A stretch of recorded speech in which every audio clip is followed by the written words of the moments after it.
on here today to talk about surviving your 20s. Been a lot of downs. It's been a lot of downs. A lot of downs. Because the only person that is stopping you is you.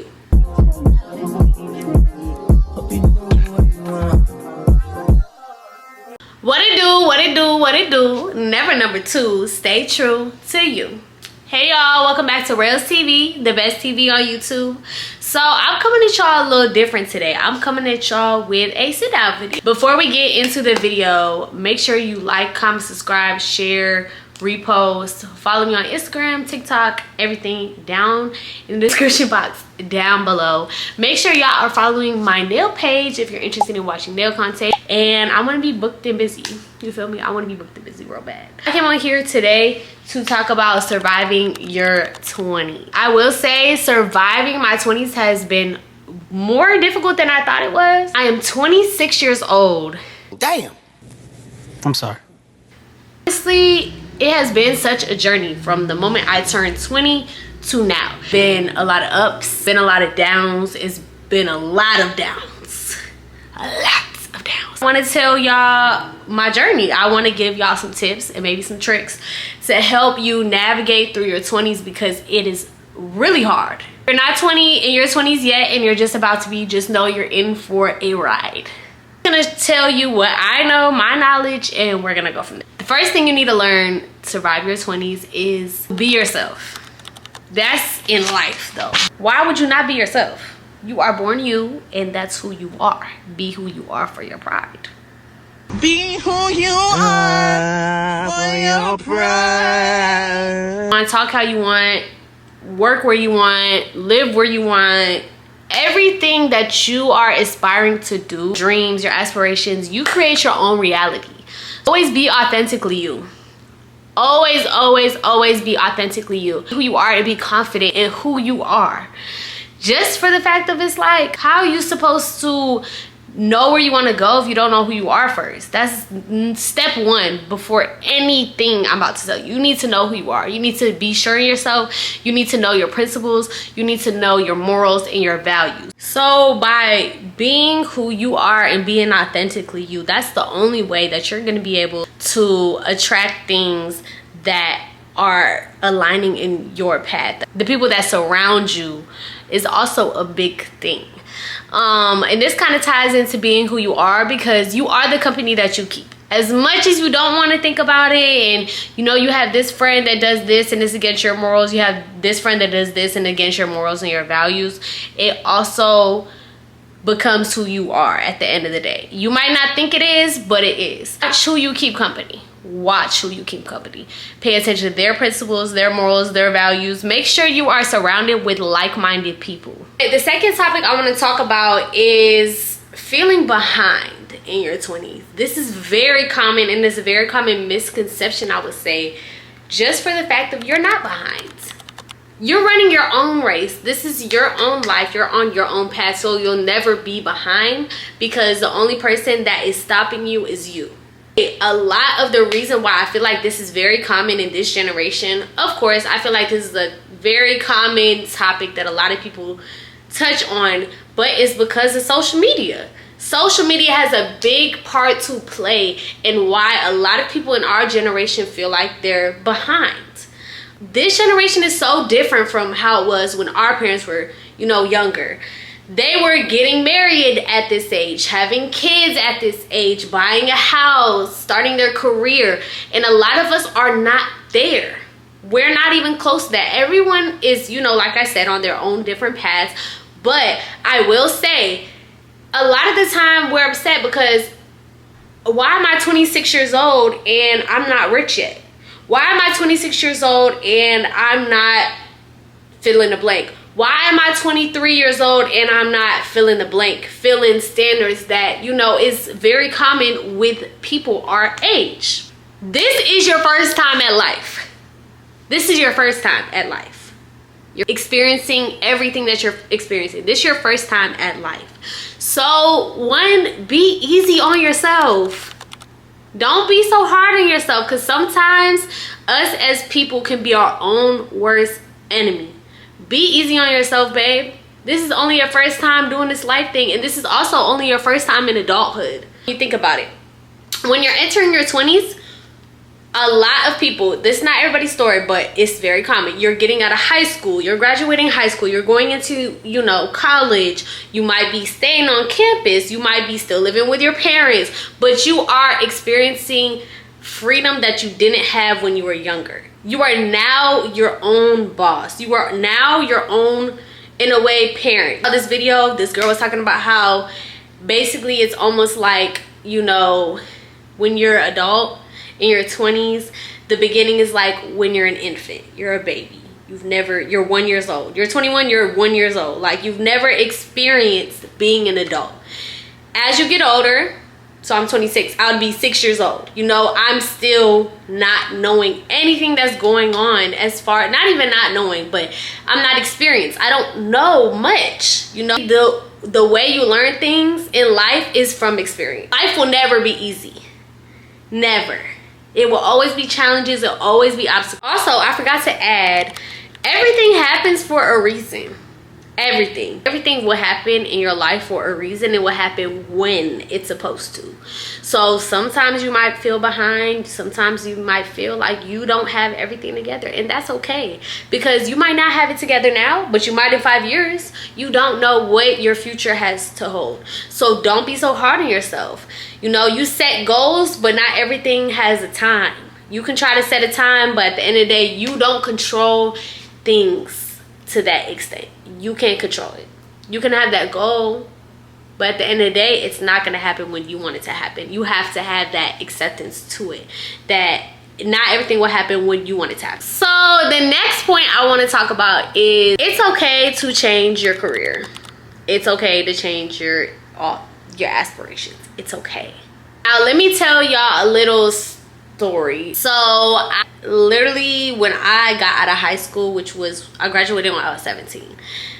Straight out of high school, I was in a relationship at the time, of course. You know, I was a lover girl. Right now I'm single. Love that for me. But I was a lover girl, y'all. I was really invested in my relationship, so I wasn't fully focused on, you know, me. I had went to college for early childhood education. I was gonna be a preschool teacher, y'all. I didn't have passion in it, and that's very important. And whatever you're doing, make sure you're passionate about whatever you're doing. I was not passionate about teaching.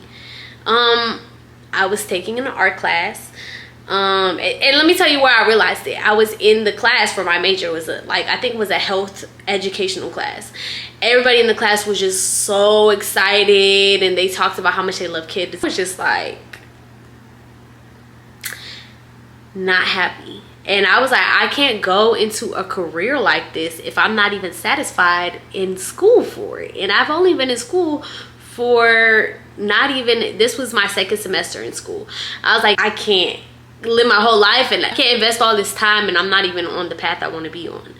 So I was in my art class, and my teacher was like, wow, you're really good at art. And I'm like, thank you. And she was like, what's your major? And I was like, early childhood education. She was like, is that what you want to do? She was like, you should do something with art. I can see art. She was like, basically, she doesn't want me to have my wasted potential. Like, but I have so much potential in that career field. So, you know, and then I got into another relationship. Then I was distracted again. Focus. So I dropped out of college. And I feel like that was probably one of the best things I did for myself, not even knowing. Now looking back, I'm like, I'm so glad I dropped out of college. One, I've saved so much money just from not being in college. I might go back to college, but at that time I was not financially, mentally, physically, I wasn't ready for that. So I dropped out. Since then, I've done so many different things. I had a clothing brand. It might have not, you know, I planned it and I went in to some action. I invested some money into it. I didn't full-fledged have a clothing brand, but I wanted to try it out. I tried sewing. I did makeup. Some of y'all that follow me, some of y'all that know me know that I used to be a makeup artist. What else? I mean, I've done YouTube. I've been doing YouTube for 5 years inconsistently. I'm not gonna say consistently. The first 2 years I was very consistent with my YouTube journey. But I let you know, a lot of toxicity and, you know, mental health was a big thing. I didn't want to come on this camera and I wasn't happy. And I know life isn't easy, you're not always going to be happy, but I was very depressed. So I didn't want to come on here faking it. But I've been doing content creation. I've been doing that for a very long time. Now I do nails.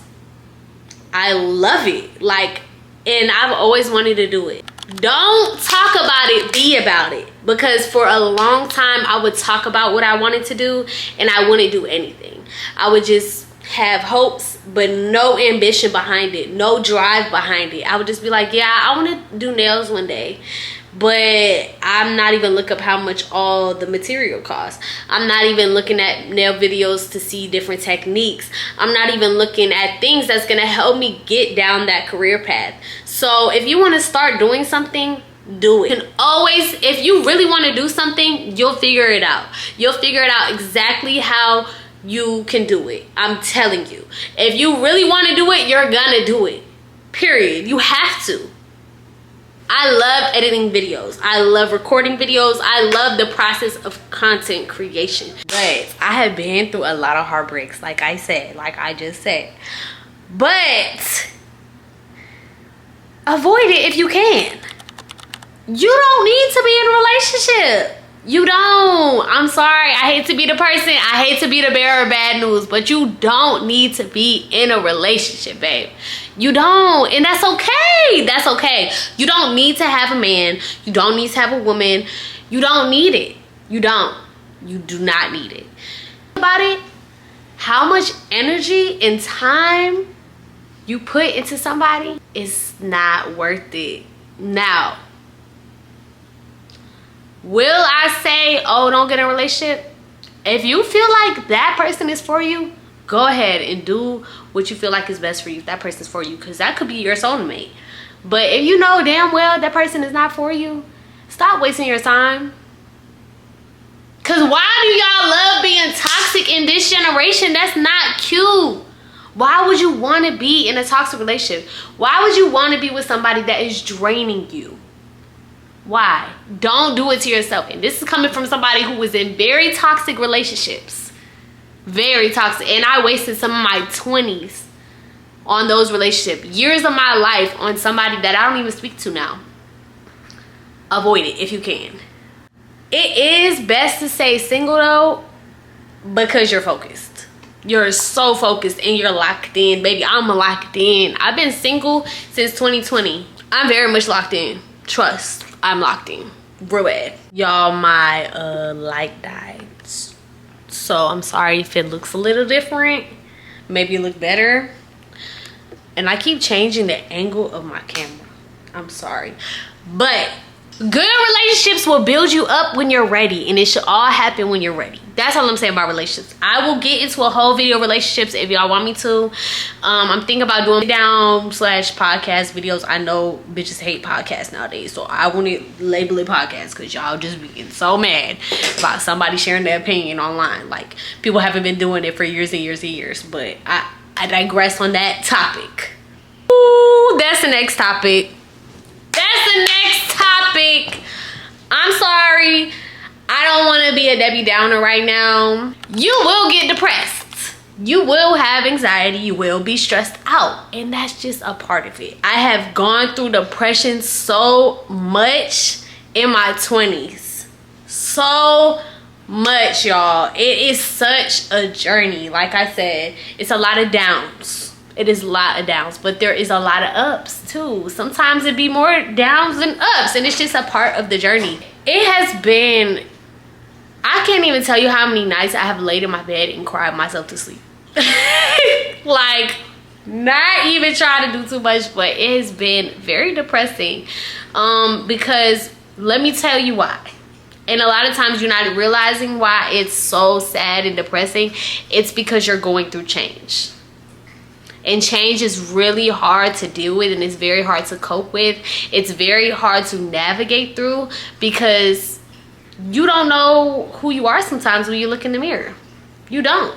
You look at yourself and you feel like you can't even recognize who you are anymore. And this happens a lot once you get past the point of, you know, I would say 21, 22. Once you turn 22, 23, you look in the mirror, you don't even know who you are anymore.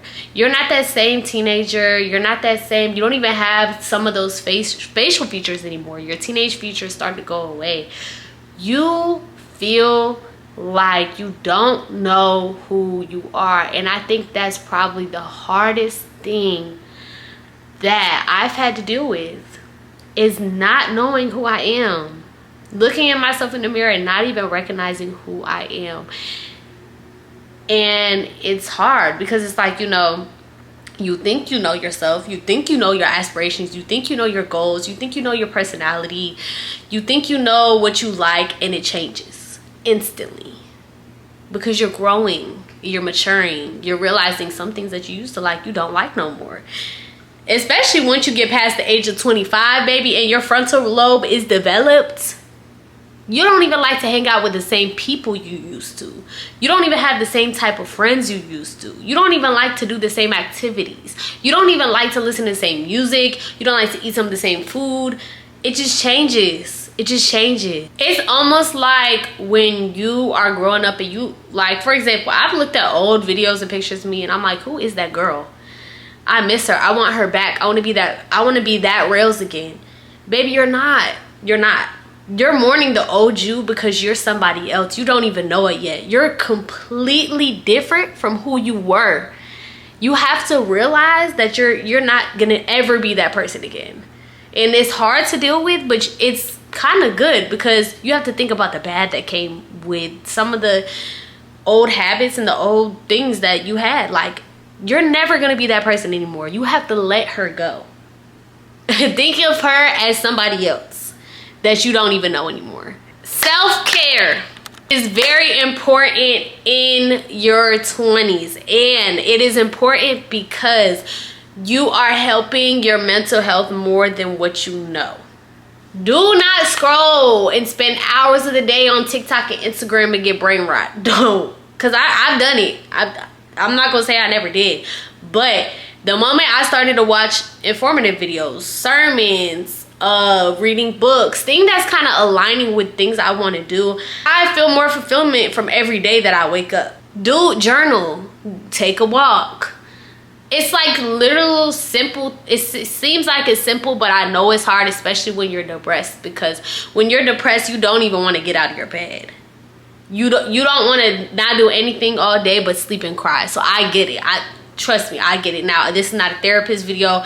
I'm also not a licensed professional, so if it's clinical depression, I don't believe I've had clinical depression, but I have definitely experienced depressive episodes, so I can speak for that.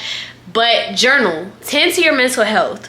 Do things that make you feel good outside of weed and drugs. Please. I know it's hard. This is coming from a person that used to smoke weed and drink every single day. Fast. It's hard. The first 2 weeks is the hardest. I'll go into a video on how to fast and all that, but fast. Ever since I've done my fast in the beginning of the year, I am not the same person I was, in a good way, for the better of me. You have to do things for the betterment of you and have self-control. I know it's hard, but it's very necessary in growing into who you need to be. Because if you don't have self-control, you don't have control of your life. Period. Next thing I want to talk about is changing your environment. Yes, they always talk about this. People always discuss changing your environment. But I will say, okay, so I am a military child. I moved all around, all my life. I feel like I'm a broken record. I've said this story so many times to every person that I've met. But I've moved around a lot of my life. Now, the place where my dad retired at, where, you know, he still resides, is Maryland. When somebody asks me out here where I'm from, I say Maryland because that's where I lived the longest. A lot of trauma happened to me there. A lot of people I know still live there. People I went to high school with. I felt like I wasn't growing anymore there. I felt like I was stagnant, and as much as I tried to grow and become this person that I wanted to be, I couldn't, because I was stuck. I was stagnant because I needed to change my environment. So long story short, I ended up moving out to Houston, and that's probably one of the best things that I did for myself. Now I am 1,200 miles away from my family, which can be very difficult when you first move out of state, or even out of country. I live out of state though. It can be very hard, but that's why you have to make sure you are seeing who you're surrounding yourself with. You are the company that you keep, like I said, but you just have to make sure that people that are with you and around you are making you feel like you're at home. But changing your environment is substantial to growth. My environment has definitely changed my mental health for sure. It's made me think differently, meet different people, learn how to connect, learn how to network, do things alone. And this is tying into my very last points. In order for you to grow in your 20s, you have to learn how to be alone. Yes, it is probably the hardest thing that I've had to learn, especially because I'm an extrovert. I was not satisfied with being alone, and I'm not saying alone watching TV, and alone with your thoughts, with your emotions, sitting still, no distractions, no music, no TikTok, no Instagram, no reading, no TV. Literally just sitting with your own thoughts. You have to be happy with being alone. This is important because it helps your confidence so much.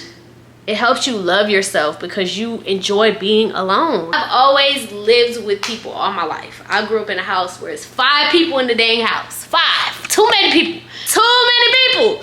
And when I tell you, I've lived alone for a year, and I can give y'all a whole video on living alone, moving to a different state and all that, and I will. But y'all, living alone has helped my mental health more than I ever thought it would. I was so scared to be alone, y'all. I was so scared to live alone. Like, I was like, what do I do when I'm alone? Like, who do I hang out with? And it's like, you hang out with you. Like, literally, it's days that I'm literally like, I cannot wait to go home to be by myself. Now, I don't know if everyone has struggled with this. I'm really just speaking about my own personal story, and maybe this can help somebody. Last but of course not least, you ain't old, baby. You are in your 20s.